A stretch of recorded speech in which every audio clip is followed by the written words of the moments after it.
What I'd like to do is ask you the question I ask all of my guests, which is, what have you changed your mind on during the course of your life? And what was it that made you think differently? I think, yes, it's two things related: democracy and patriotism, I think. And yes, because when my political formation as a youngster, many decades ago, was left wing and anti-imperialist, and I don't think at that time I was fully distinguished between anti-imperialism and anti-patriotism. I think that the distinction, I felt it, but it was never it was never explicit. It was never very important. But then when I was doing my studying for my PhD and I was looking at the British education policy, I could literally see as I was reading these documents how the public voice was more and more squeezed out as more and more of the policy became outsourced to, well, the EU. In that case, it was, transnational bodies, including the EU.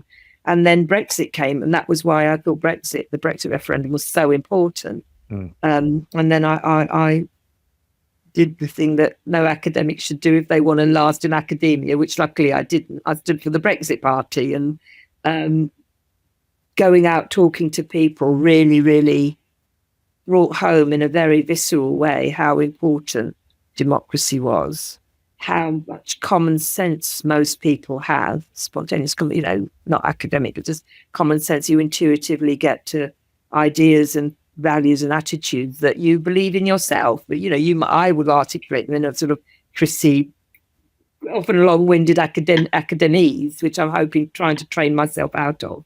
And people speak directly, and quite often it's there is such a thing as sense in common sense, the sense that common people have, and that is really important. It's really important that isn't stigmatized.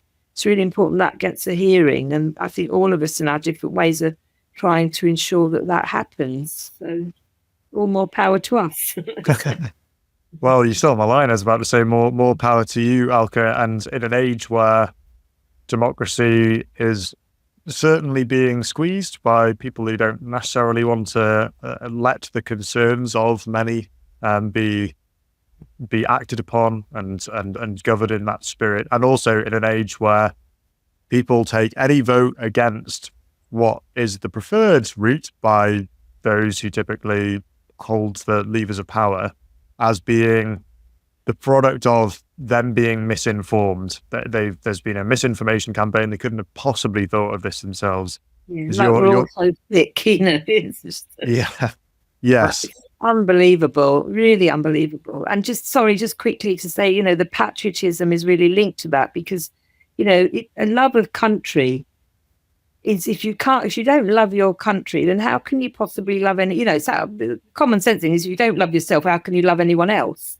But that scales up to the national level. It's the largest unit of democratic accountability. If you keep trashing it all the time or ignoring it and thinking that consent lies with some broader international community, then you're ignoring the very people that you're meant to be, that you want their consent for you to rule, but you're ignoring their opinions and interests all the time. So that isn't going to work, is it?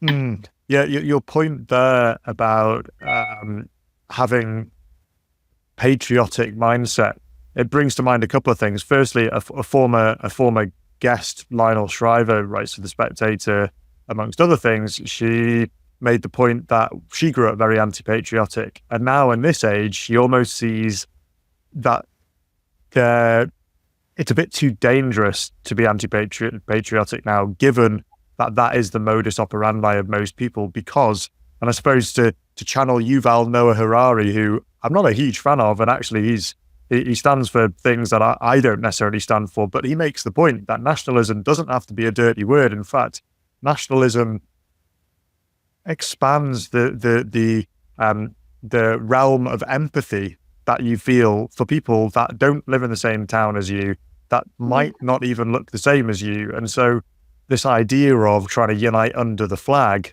and I get this image of Queen Elizabeth II's funeral, and I remember a particularly touching moment was when the Scottish and the Irish pipers were out and they were walking down the Mall, I think it was, and they were all under the flag. And then you had the English, the guards, and you had all of these different people from these British Isles marching under one flag, and how long it took to even establish that peace and prosperity.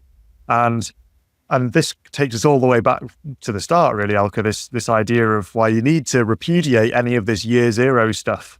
Because without knowing our histories, our quarrels, the way that we came together, and what it is that we share, which is this plot of land, this island, we're not going to get anywhere. If you trash the country, if you trash the flag, if you trash any notion of nationhood, then you are getting the balkanization. You're getting warring tribes. So let's keep fighting against it somehow. Yes, definitely. Well, Cheers to that. I agree. Cheers to that, Alka. And it's been an absolute pleasure. Thank you so much for joining.